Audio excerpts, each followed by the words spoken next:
Hey everybody, this is JDGaming. Happy 2018 and welcome in the new year. I have a very special deck profile for you guys. We're bringing BMR into the Link era, and I do want to spend a little bit of time because there is a backstory to this deck. A lot of you guys may be wondering, what the heck is BMR? Like, what are you smoking, JD? Well, BMR, very simply, is brilliant magical reptiles, and just like it sounds, it's a rank 4 toolbox deck that I've been working on for a very long time now that goes and plays spellcaster monsters like Trick Clown and Star Drawing, and then uses free reptile monsters that bring themselves to the board like Gigabyte or Kagetsukage that are all accessible through our King of the Feral Imps, who is a very easy to access level 4 or rank 4 Xyz monster. And so this deck was literally, the way it came about was I threw together a bunch of common cards that I thought, this is a level 4 and it special summons itself, and let's see what I can go and make with that. And over time, this became this really polished strategy that I was very proud of, and it eventually even got a variant of it topping a YCS thanks to the Bahamut Shark and totally awesome play by using Rescue Rabbit and Aquamador. And as someone who's been playing that strategy for a very long time, to suddenly see it take off out of nowhere, it was mind-blowing. It was just like, I threw this together as a joke and I ended up falling in love with the strategy. And now other people are actually taking this idea and making it prove its competitive potential, and that was just a really cool moment for me. But I and many other people thought this deck was totally dead when the Link era came out, because how are you supposed to summon 2 or 3 Xyz monsters if you don't have the resources to make the Link monsters? And that's why I hadn't really built this deck. I threw all the cards that weren't in other decks out of their sleeves, didn't re-sleeve them as I updated and everything, and a bunch of the cards had been sitting there for a long time. Star Drawing was sitting there in a box all by itself. King of the Feral Imps wasn't a king anymore, and it was a very sad time when I couldn't play things like Utopic Zexal to skip my opponent's turns, you know. But as you guys know from my channel, from the other videos as of late, Brilliant Fusion is an easy access Link tool that we can use with Predaplants that basically makes it so this deck can do all of the classic plays it was able to, and more, thanks to cards like Ebe, making the things like Zexal even more powerful. We're giving us access to things like Tornado Dragon and Baguska for our rank 4 toolbox that we just didn't have access to before. So this deck has really evolved beyond my wildest dreams, and I'm very excited to bring this to you guys. Classic BMR today. Let me know if you want to see a Rescue Rabbit Aquamador version, because I'm really excited to test that with the 3 Rescue Rabbits as well. But I'm going to go through and do this Let's Build as usual. So it's going to be all my reasonings for why the cards are in here, and I'll explain what changed, what stayed the same. And then there's an alphabetical profile at the end, so you can go and click the timestamp either at the description box below or it's pinned to the top of the comments. I always do that so it's easily accessible for you guys. And then if you have any questions after that, you can go ahead and check out the middle of the video where, again, I hopefully have answered most of your questions. And with that, let's build BMR. Also to usher in 2018, we have this fabulous new Pot of Duality playmat. No, I'm pulling your legs, guys. This is a mat I've actually had for quite a while, but I never bothered swapping things out in the middle of deck profiles, partially out of laziness. So if you end up having all my synchro monsters burned into your retinas from overuse, I apologize. Let me know your concerns in the comment section. We could try switching out the mats for fun in the middle of these profiles. But anyway, getting back on topic, the first step in any deck profile is, of course, to establish the theme of the deck. And we've already chosen BMR. So, of course, I'm trying to get my bearings on here, in this new playmat here. But we're playing Brilliant Fusion, some magical magician spellcaster cards, and then some reptiles here. And the whole idea, again, Brilliant Fusion gets you a spellcaster, Gigabyte drops itself for free. So how do we build on this core? Well, Gigabyte has another ability. When it's destroyed, you can go and special summon another monster that has the same stat line, 1500, 200, and it just so happens that it's part of the familiar possessed archetype. So we also have Nefarious Archfiend, Eater of Nefariousness, who's another level 4 Earth monster, 15, 200, and also summons itself when you have a spellcaster monster. So that's really cool. Honorary Reptile here also has another ability that says, if this guy's in your graveyard, you can destroy one of the monsters you control during your opponent's end phase to bring this guy back. So that's really cool because that's a mini Clown Blade engine you have here where you go and bring this guy back by killing Trick Clown, and Trick Clown comes back, so now you have 2 monsters to make your plays in the following turn. So lots of defending ability with this and this going on, and then just further your plays as well. So I really like that. And then back on the magician side of things for balance, we have 3 copies of Hat Tricker, who is, of course, Trick Clown's best friend. This is another Earth level 4, 11, 11, and if there are 2 or more monsters anywhere on the field, you can drop this guy for free. So that's already awesome. But on top of that, it has the ability to stop burn damage by getting counters. And if you happen to max out on 3 of them, it goes up to 3,300 attack and defense. So finally, that ability is relevant thanks to Trick Stars being part of the meta. You can actually make this very powerful by taking advantage of your opponent's mandatory trigger effects, or if they're just silly because they've never seen this card before and they don't bother reading it, you'll get up to 3,300 attack and take no damage, which is really awesome. And the coolest thing about it is it's just a playmaker here, and then it has this extra utility that happens to be relevant for the meta at the moment. Furthering our spellcaster side, we have Star Drawing. This card basically lets you draw when you Xyz with it, which is awesome because now you can enable all of these combo extenders as your extra card, and then it turns all of your Xyz plays into 1 card plays, even though they normally take more than 1. So that's really cool. You could technically make a rank 5 with it, but in this deck, it's not consistent enough. Even with Seraph Knight, just don't do it. I highly recommend you don't. It's more valuable to play another rank 4 in the extra than it is to play it at level 5 because of that. And then finally, we play 1 Kagetokage as an actual reptile. So between 3 gigabytes and a Kagetokage, you have a lot of choices for your King of the Feral Imps, who's just a generic monster. 2,300 attack, 2 level 4s, detach 1 to search a reptile once per turn. And so the problem with Gigabyte and Nefarious Archfiend is they have 1 restriction. You can only play 1 of them at a time onto the board. And so that means if you already have a Gigabyte, you probably actually want to fetch Kagetokage, which is why this is in here. If you happen to draw it at an inopportune time, you could discard it with Ophrys Scorpio of the Predaplants. We'll talk about that in just a moment for the rest of that combo. So there's the option there. And then this just lets you go. There was actually a situation, I already had Gigabyte, I normaled it and specialed Kagetokage that I searched off of this, and then that let me make a play. So it's really in here for balance. This is more of an optional thing, so take it with a grain of salt. You know, you could do whatever you'd like or just not play it at all. But this is the core engine of the deck.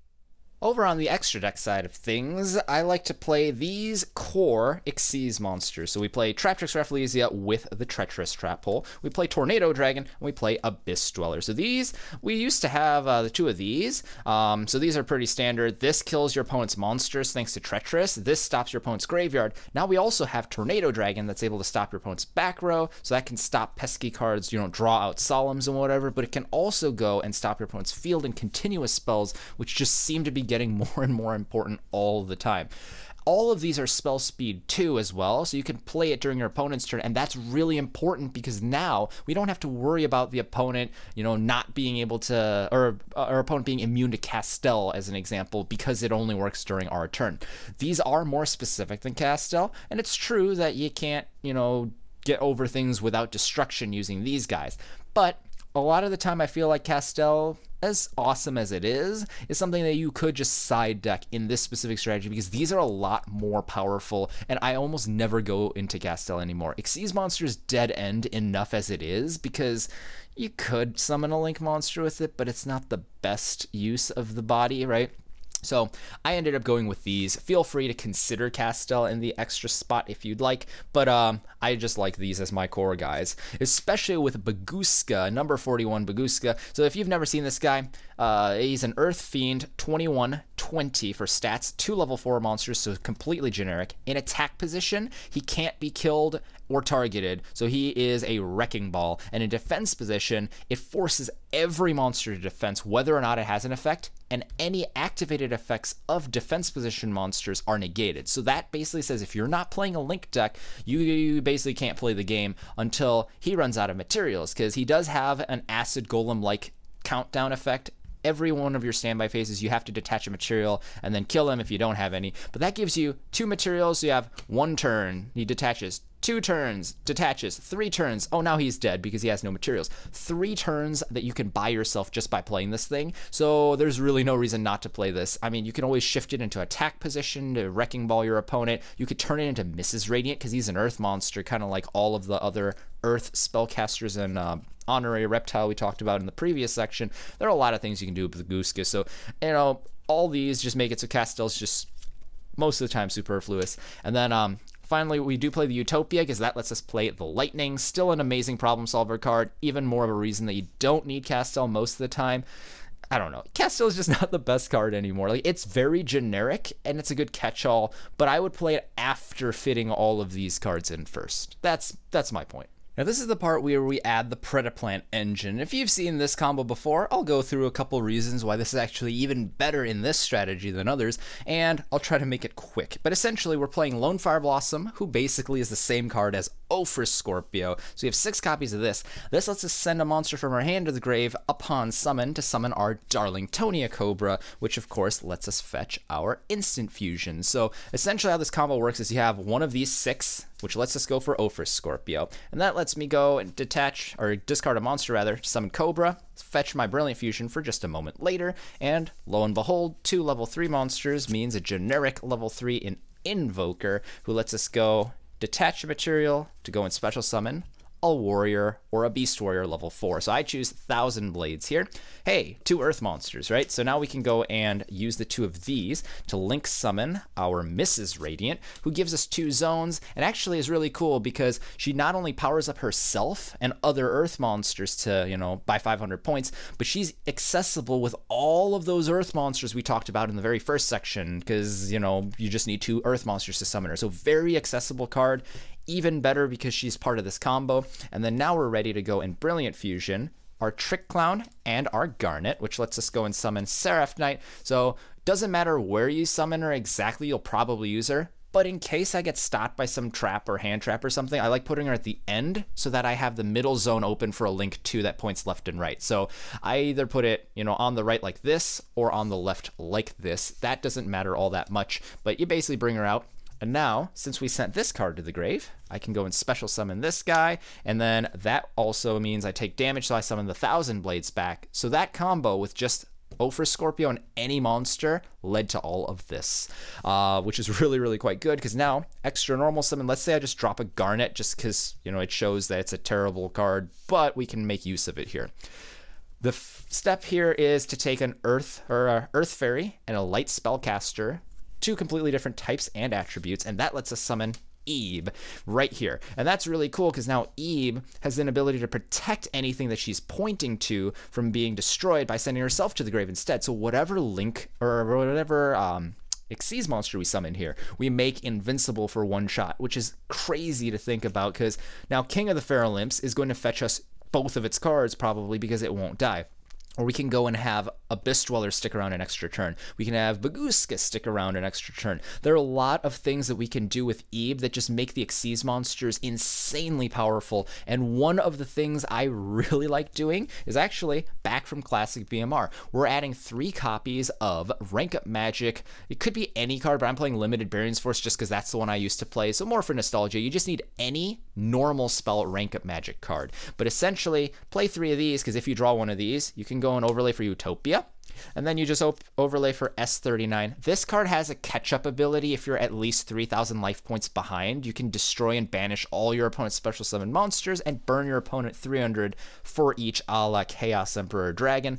But I mean, sometimes it'll happen. I guess Trick Clown makes us you only need 2,000 more, but I don't know. It's really in here just as an extra material, because now you could go for Lightning and you'd have 2 pairs of materials to detach so you can 5,000 attack twice, but I really like this card. So this guy basically needs a Utopia monster, plus you discard any Rank Up Magic normal spell to special summon it, and he is worth it in my opinion. So 2 abilities. One is that he has 1,000 attack per material, so that's 4,000 attack points right off the bat. He'll fall to 3,000 really quick though, but it's worth it because that ability is during your opponent's turn, once per turn, you can attach a material from it.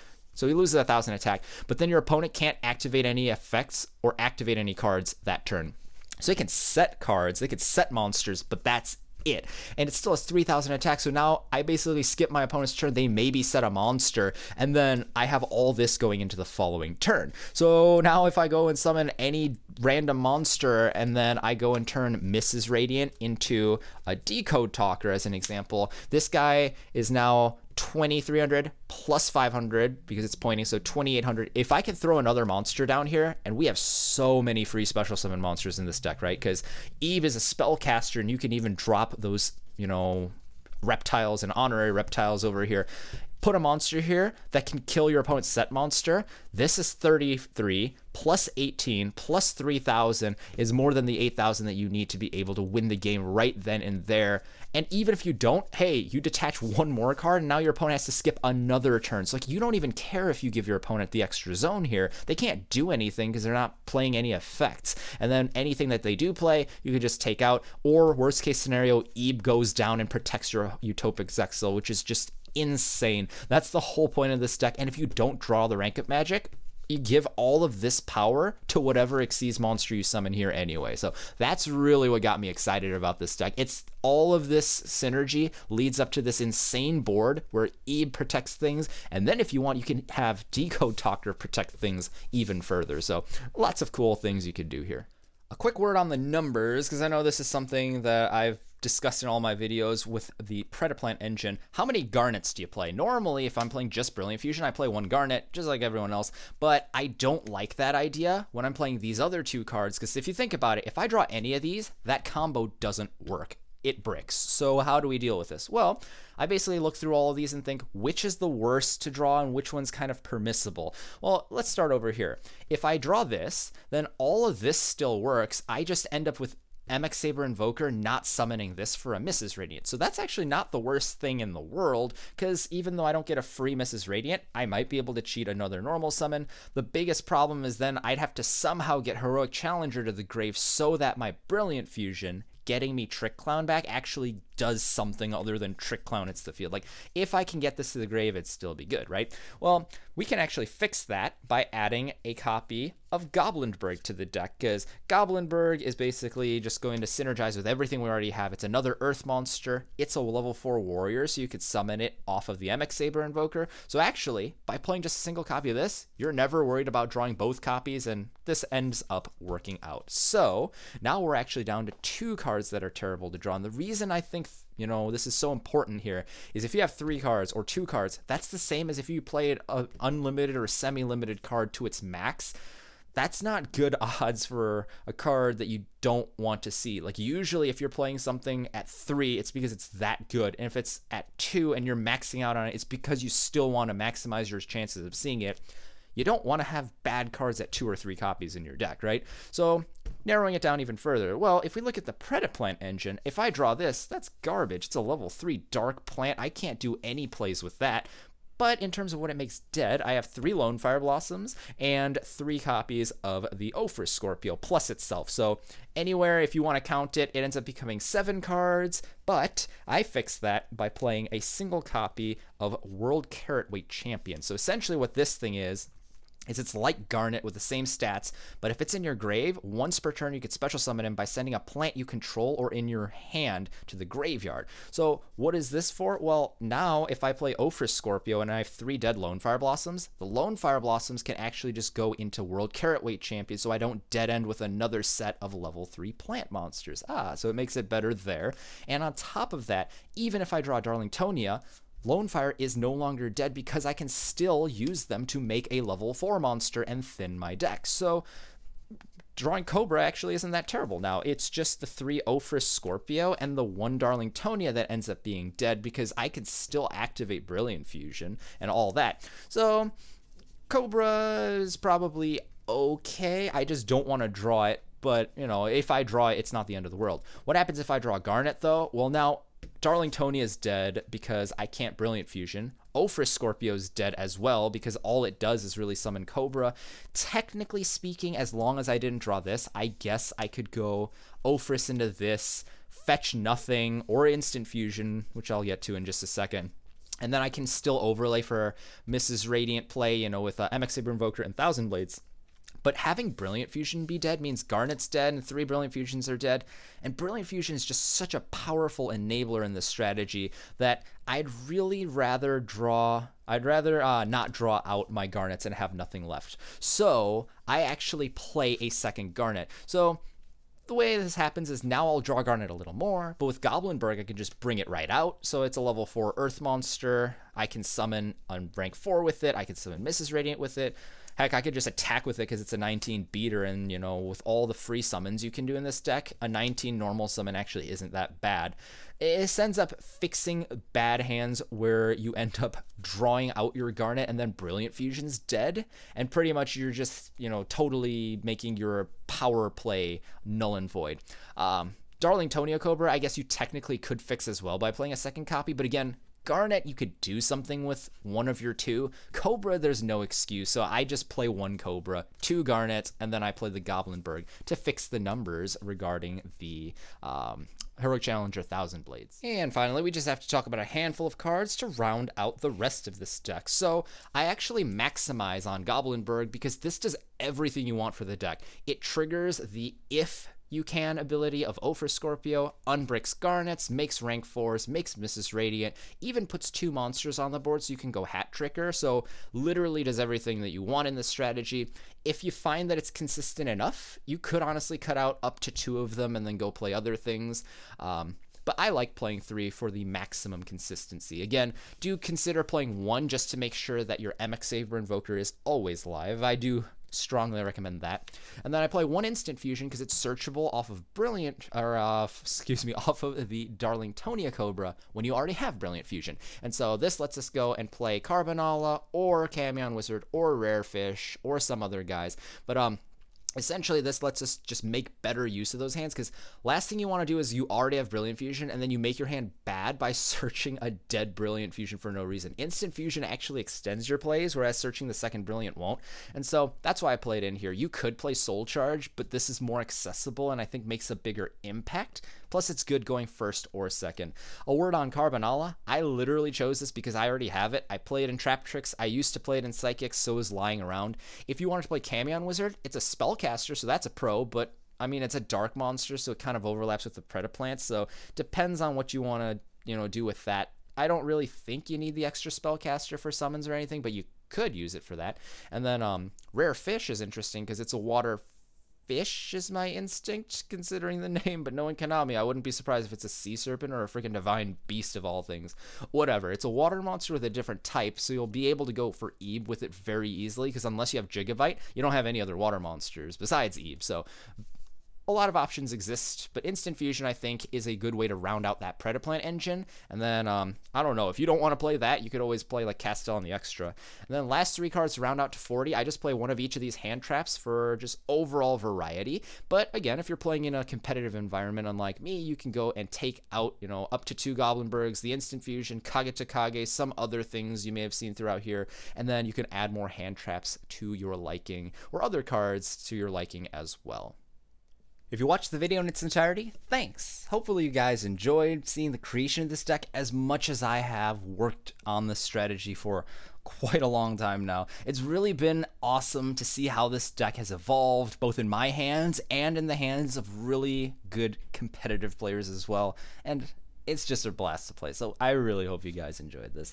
So, for our main deck, we have 40 here. We start off with 1 copy of Haru Urara, our Ash Blossom and Joyous Spring, a lone Ghost Ogre, then we got triple Goblinberg, 1 Heroic Challenger 1000 Blades, triple Gigabyte, 1 Kage to Kage, triple Lone Fire Blossom, Max C, triple Nefarious Archfiend Eater of Nefariousness, triple Performage Hat Tricker, double Performage Trick Clown, 1 Predaplant Darling Tonia Cobra, triple Ophrys Scorpio, 3 Star Drawing, and 1 World Carrot Weight Champion, and then double Gem Knight Garnet for our monsters. Then for our spells, we play 3 Brilliant Fusion and an Instant Fusion. Any 3 normal spell rank up magics, because we're not really playing any of the CXCs. There just aren't enough good options for this space in the extra deck, really. But, you know, I just chose Rank of Magic Limited Variance Force because it's cheap. Like, I have all of them, really, but that's the one I had. And then Treacherous Trap Hole is our lone trap for a 40-card main.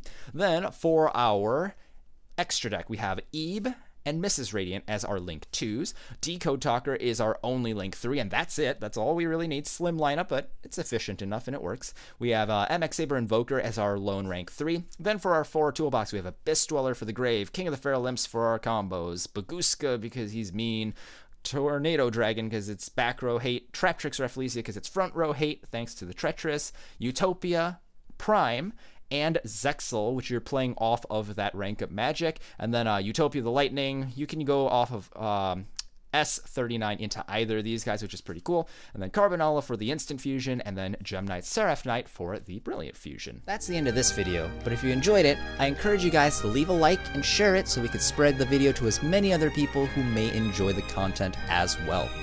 If you like this series, you can see more of it by clicking the video annotation on the right, or you can click the one on the left to see the last video I did. And if you really enjoyed what you saw today, then I invite you guys to subscribe to JDGaming to see more Yu-Gi-Oh! Updates. Thanks guys, this is JDGaming, hope you guys enjoyed as always, and I'll see you guys next time.